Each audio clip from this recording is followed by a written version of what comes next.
Magandang umaga sa inyong lahat. Malugod na pagtanggap sa St. Joseph Parish Gagalangin sa ika-6 ng umagang banal na misa na may liturhiya ngayong Huwebes, kasunod na ng pagpapakita ng Panginoon.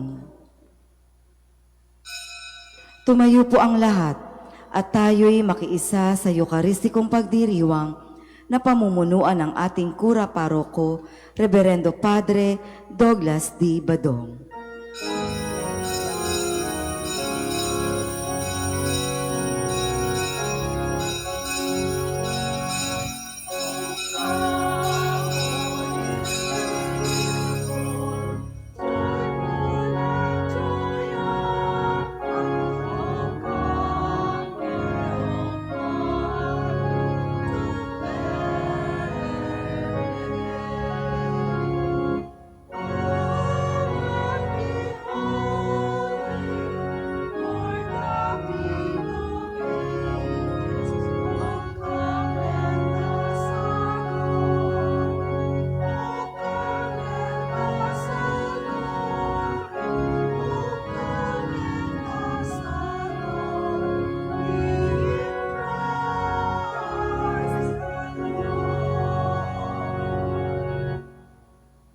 Sa ngalan ng Ama at ng Anak at ng Espiritu Santo, Amen. ang pagpapala ng ating Panginoong Heso Kristo, ang pag-ibig ng Diyos Ama, at ang pakikipagkaisa ng Espiritu Santo naway sa inyong lahat. At sumainyo rin.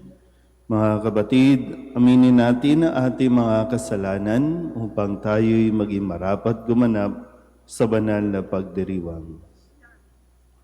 Inaamin ko sa makapangyarihang Diyos at sa inyo mga kapatid na lubha akong nagkasala sa isip, sa salita at sa gawa at sa aking pagkukulang. Kaya isinasamo ko sa mahal na Birheng Maria, sa lahat ng mga anghel at mga banal, at sa inyo mga kapatid na ako'y ipanalangin sa Panginoong ating Diyos. Kaawaan tayo ng makapangyarihang Diyos, patawarin tayo sa ating mga kasalanan at patnubayan tayo sa buhay na walang hanggan. Amen. Panginoon, kaawaan mo kami. Panginoon, kaawaan mo kami. Kristo, kaawaan mo kami. Kristo, kaawaan mo kami. Panginoon, kaawaan mo kami. Panginoon, kaawaan mo kami. Manalangin tayo. Ama naming makapangyarihan, pinasikat mo sa lahat ng mga bansa ang iyong liwanag na walang hanggan. Sa pagpapakita ng iyong anak, kaming sambayanan mo ay makasamba nawa sa Kanya, hanggang kami ay makaharap sa liwanag na walang wakas. Sa pamamagitan niya, kasama ng Espiritu Santo, magpasawalang hanggan. Amen.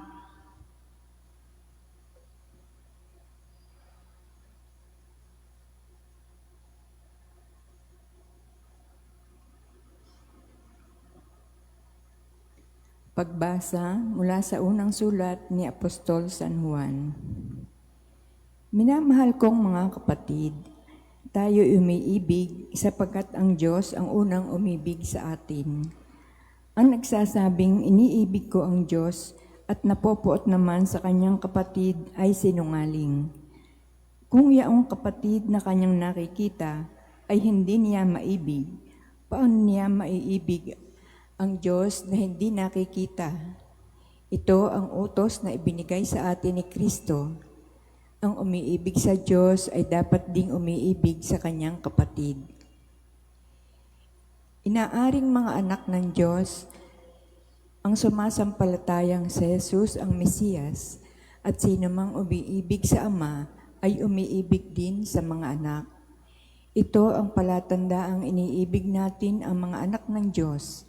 Kapag iniibig natin ang Diyos at tinutupad ang kanyang mga utos, sapagkat ang tunay na umiibig sa Diyos ay yaong tumutupad sa kanyang mga utos.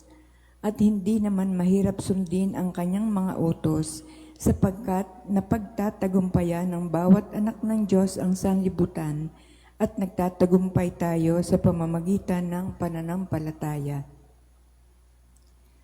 Ang salita ng Diyos. Salamat sa Diyos. Poon maglilingkod sa iyo, tanang bansa nitong mundo. Poon maglilingkod sa iyo, tanang bansa nitong mundo. Turuan mo yaong haring humatol ng katwiran, sa taglay mong katarungan, o Diyos, siya'y bahaginan, upang siya'y maging tapat, mamahala sa iyong bayan, at pati sa may hirap, maging tapat siyang tunay. Poon maglilingkod sa iyo, tanang bansa nitong mundo. Inaagaw niya sila sa kamay ng mararahas. Sa kanya ang buhay nila'y mahalagang hindi hamak. Sa tuwina siya naway idalangin nitong bayan, kalingain nawa ng Diyos, pagpalain habang buhay. Poon maglilingkod sa iyo, tanang bansa nitong mundo. Naway yaong kanyang ngalan ay huwag nang malimutan, manatiling laging bantog na katulad nitong araw. Nawa siya ay purihin ng lahat ng mga bansa, at sa Diyos silang lahat, dumalangin, hari nawa pagpalain kaming lahat, tulad niyang pinagpala. Poon maglilingkod sa iyo, tanang bansa nitong mundo. Magsitayo na po ang lahat.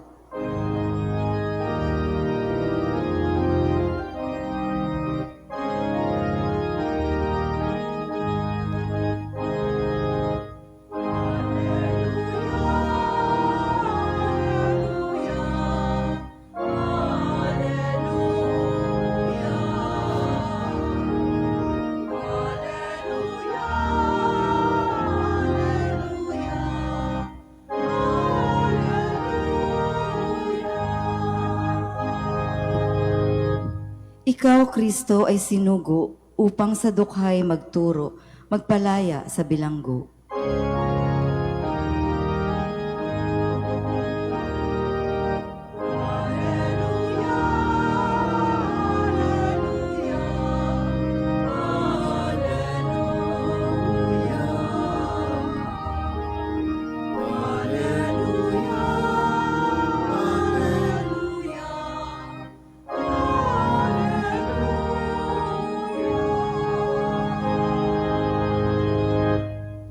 Sumainyo ang Panginoon. At sumayo rin. Ang mabuting balita ng Panginoon ayon kay San Lucas. Papuri sa iyo, Panginoon. Noong panahong iyon, bumalik si Jesus sa Galilea at sumasa kanya ang kapangyarihan ng Espiritu Santo. Umalat sa palibot na lupain ang balita tungkol sa kanya. Nagturo siya sa kanilang mga sinagoga at dinakila siya ng lahat. Umuwi si Jesus sa Nazaret na kanyang nilakhan, gaya ng kanyang kinagawian. Pumasok siya sa sinagoga ng araw ng pamamahinga. Tumindig siya upang bumasa at ibinigay sa kanya ang aklat ni Propeta Isaías. Binuksan niya ang aklat sa dakong kinasusulatan ng ganito: Sumasa akin ang Espiritu ng Panginoon, sapagkat tinirang niya ako upang ipangaral sa mga dukha ang mabuting balita. Sinugo niya ako upang ipahayag sa mga bihag na sila'y lalaya, at sa mga bulag na sila'y makakakita, upang bigyang kaluwagan ang mga sinisiil at ipahayag ang pagliligtas na gagawin ng Panginoon. Binalumbon niya ang kasulatan at matapos isauli sa tagapaglingkod, siya'y naupo. Nakatitig sa kanya ang lahat ng nasa sinagoga at sinabi niya sa kanila, natupad ngayon ang bahaging ito ng kasulatan samantalang nakikinig kayo. Pinuri siya ng lahat at namangha sila sa kanyang napakahusay na pananalita.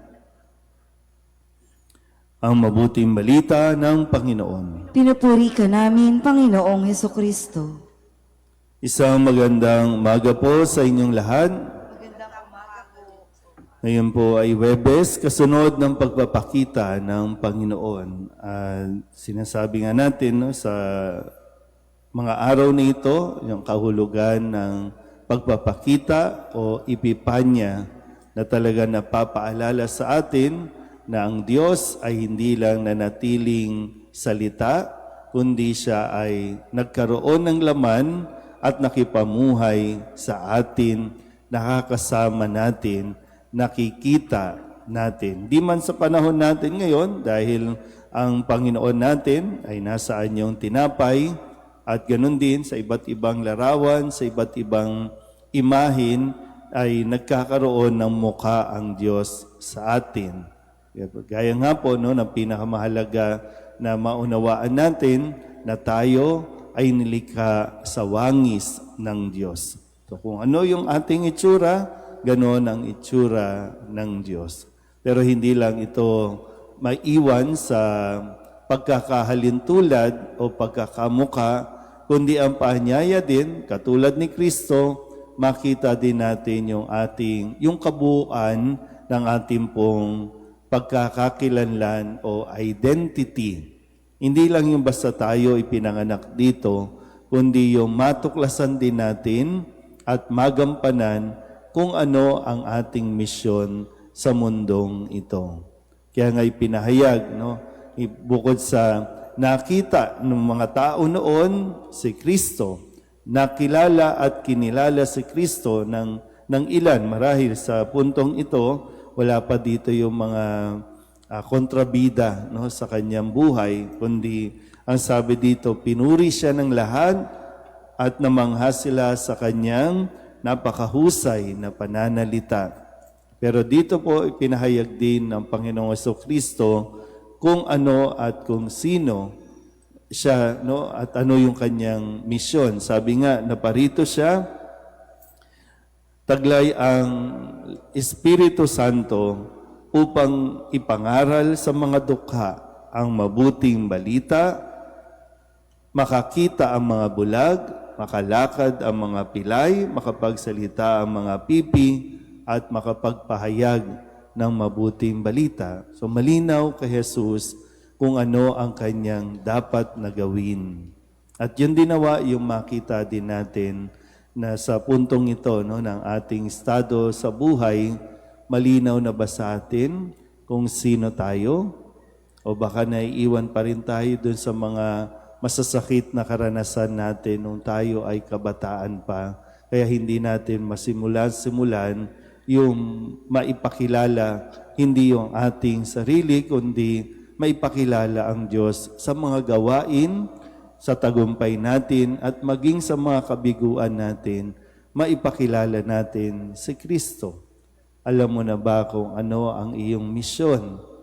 Madalas po ninyong sinasabi, wag muna ngayon kasi may misyon pa ako. Pero alam nyo na nga ba kung ano ang misyon ninyo? Kasi minsan naisip ko din, no? Bakit nga ba gustong-gusto ng tao mabuhay ng napakahabang panahon?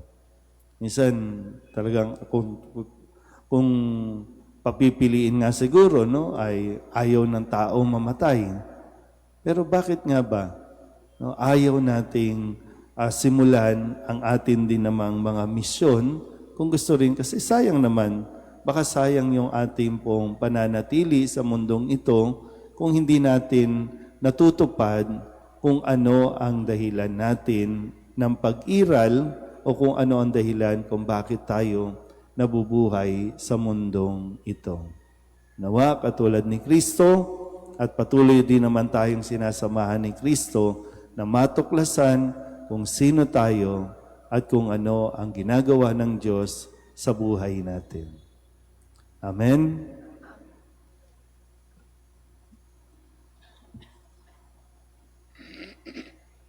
Lumapit tayo ngayon ng may pagtitiwala sa Ama ng Anak na si Jesus na nagpahayag ng taon ng kabutihang loob ng Panginoon sa sinagoga sa Nazareth. Ang ating pong itutugon, Panginoon, dinggin mo ang aming panalangin. Panginoon, dinggin mo ang aming panalangin. Ang buong simbahan naway patnubayan ng halimbawa at mga aral ni Jesucristo sa pangangaral ng mabuting balita. Manalangin tayo sa Panginoon. Panginoon, dinggin mo ang aming panalangin. Ang mga nasa pamahalaan, naway pangatawanan ang kanilang tungkuling pangalagaan ang kapakanan ng mga dukha at mga pinabayaan ng lipunan. Manalangin tayo sa Panginoon. Panginoon, dinggin mo ang aming panalangin. Tayo naway magkaroon ng lakas ng loob na gawin ang mga nararapat na hakbang upang ang ating buhay ay maitugma ayon sa mensahe ng Ebanghelyo.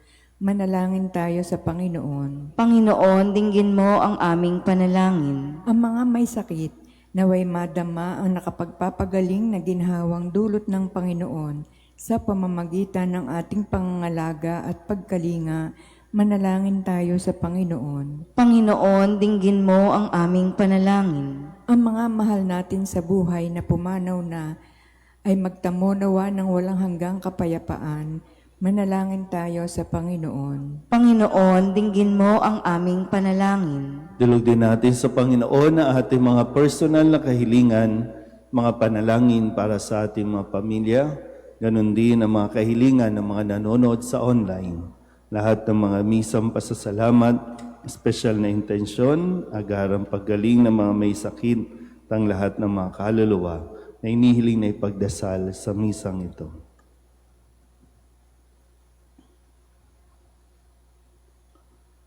Ang lahat ng ito ay inihiling namin sa ngalan ni Kristong aming Panginoon. Amen.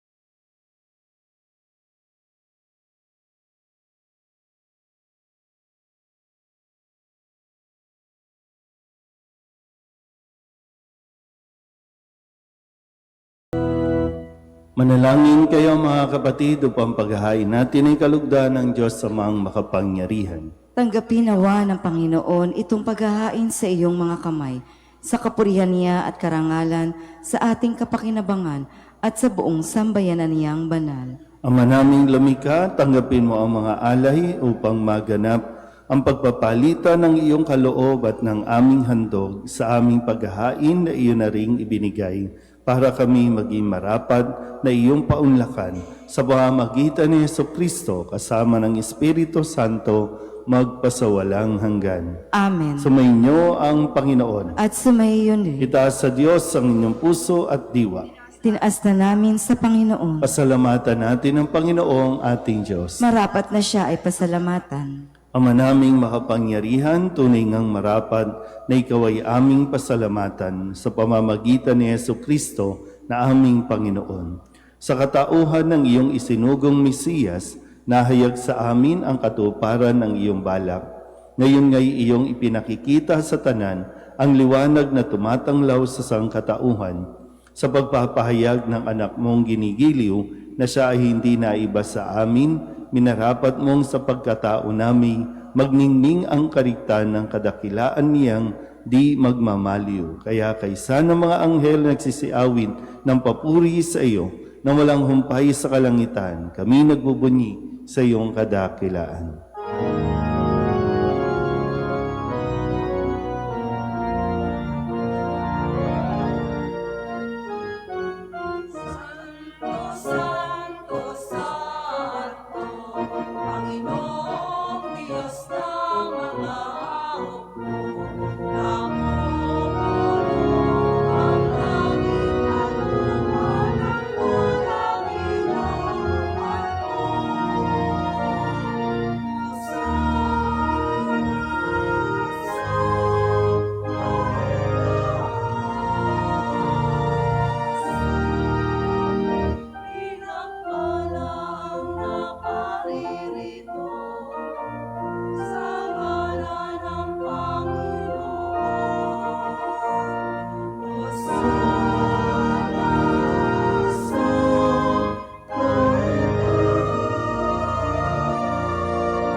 naming banal, ikaw ang bukal ng tanang kabanalan. Kaya't sa pamamagitan ng iyong Espiritu, gawin mong banal ang kaloob na ito upang para sa aming maging katawan at dugo ng aming Panginoong Heso Kristo.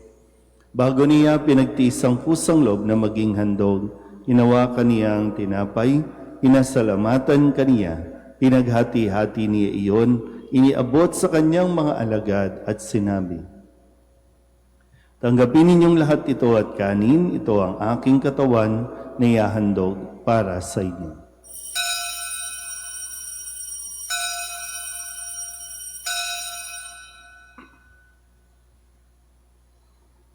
Gayun din naman nang matapos ang hapunan, inawakan niya ang kalis, muli kaniyang pinasalamatan, iniabot niya ang kalis sa kanyang mga alagad at sinabi, "Tanggapin ninyong lahat ito at inumin. Ito ang kalis ng aking dugo, ng bago at walang hanggang tipan.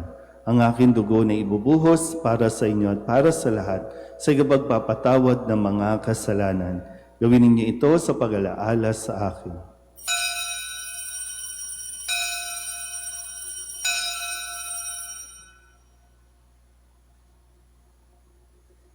Ipagbunyi natin ang misteryo ng pananampalataya.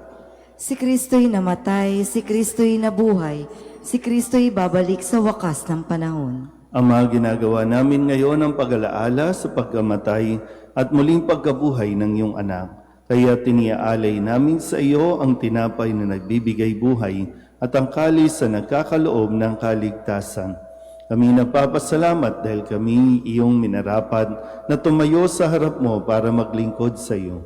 Isinasamo namin kami magsasalo-salo sa katawan at dugo ni Kristo ay mabuklod sa pagkakaisa sa pamamagitan ng Espiritu Santo. Ama, lingapin mo ang iyong simbahang laganap sa buong daigdig. Puspusin mo kami sa pag-ibig kaysa ni Leo na aming Papa at ni Jose na aming Obispo at ng Tanang Kaparian. Alalahanin mo sina Renato at Dennis na tinawag mo mula sa daigdig na ito. Nung sila'y binyagan, sila'y nakaisa ni Kristo sa pagkamatay. Ngayong sila'y pumanaw, naway makaisa sila ni Kristo sa pagkabuhay. Alalahanin mo rin ang mga kapatid naming nahimlay na may pag-asang sila'y muling mabubuhay, gayon din ang lahat ng mga pumanaw. Kawaan mo sila at patuloyin sa iyong kaliwanagan. Kawaan mo at pagindapating kaming lahat na makasalo sa iyong buhay na walang wakas. Kaysa ng mahal na Birheng Maria na ina ng Diyos, ng kabiyak ng puso niyang si San Jose. Kaysa ng mga apostol at ng lahat ng mga banal na namuhay dito sa daigdig na kalugod-lugod sa iyo, may pagdiwang nawa namin ang papupuri sa ikararangal mo sa pamamagitan ng iyong anak na aming Panginoong Heso Kristo. Sa pamamagitan ni Kristo, kasama niya at sa Kanya, ang lahat ng parangal at papuri ay sa iyo, Diyos Amang makapangyarihan, kasama ng Espiritu Santo, magpasawalang hanggan.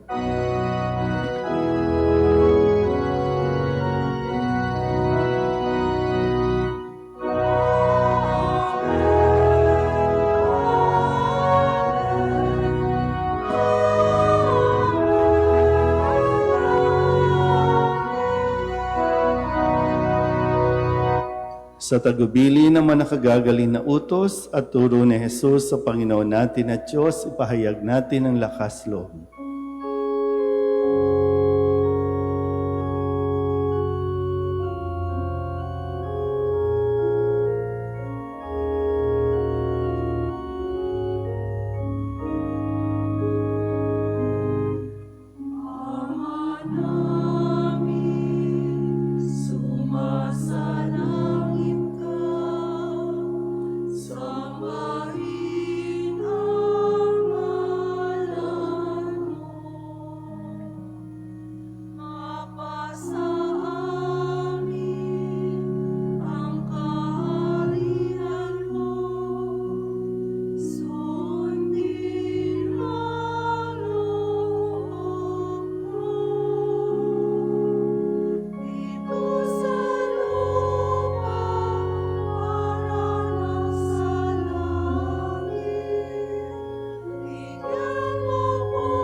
Hinihiling namin kami iadya sa lahat ng masama, pagkalooban ng kapayapaan araw-araw, iligtas sa kasalanan at ilayo sa lahat ng kapahamakan. Samantalang aming pinananabikan ang dakilang araw ng pagpapahayag ng tagapagligtas naming sa Hesu Kristo.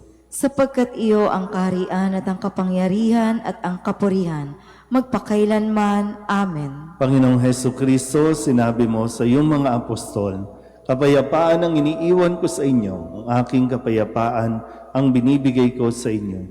Tunghayan mo ang aming pananampalataya at huwag ang aming mga pagkakasala.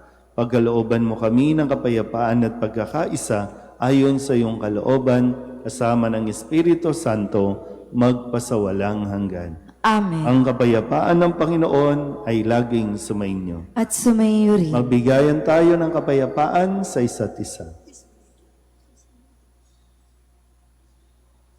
Kordero ng Diyos na nag-aalis ng mga kasalanan ng sanlibutan, maawa ka sa amin. Kordero ng Diyos na nag-aalis ng mga kasalanan ng sanlibutan, maawa ka sa amin. Kordero ng Diyos na nag-aalis ng mga kasalanan ng sanlibutan, ipagkaloob mo sa amin ang kapayapaan. Ito ang kordero ng Diyos. Ito ang nag-aalis ang kasalanan ng sanlibutan.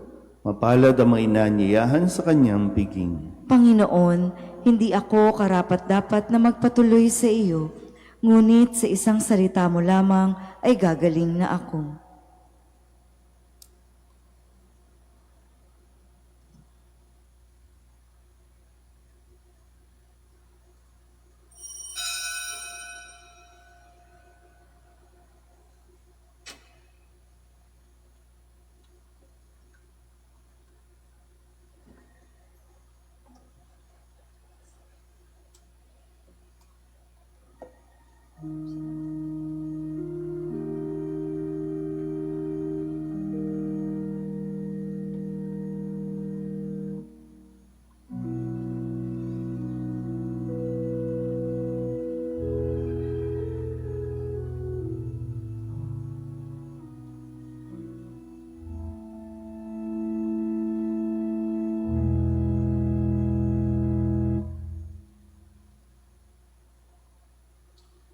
Magsiluhod po ang lahat.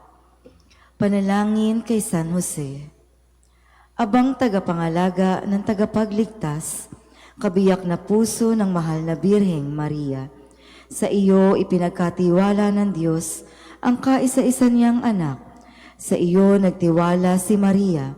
Sa piling mo, si Kristo'y naging tao. Maging ama ka rin sa amin, pinagpalang Jose, at gabayan mo kami sa landas ng buhay.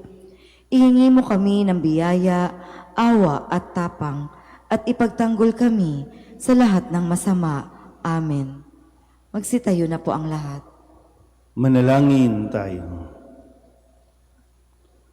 Ama naming mapagmahal, kaming iyong pinapagsalo sa banal na pakikinabang, ay patatagin mong ganap sa aming pamumuhay araw-araw. Sa pamamagitan ni Hesu Kristo, kasama ng Espiritu Santo, magpasawalang hanggan. Amen. Sumainyo ang Panginoon. At sumayo rin. At pagpalain kayo ng makapangyarihang Diyos, Ama at Anak, at Espiritu Santo. Amen. Tapos na ang banal na misa, umayo tayo sa kapayapaan ni Kristo. Salamat sa Diyos. Magandang umaga po.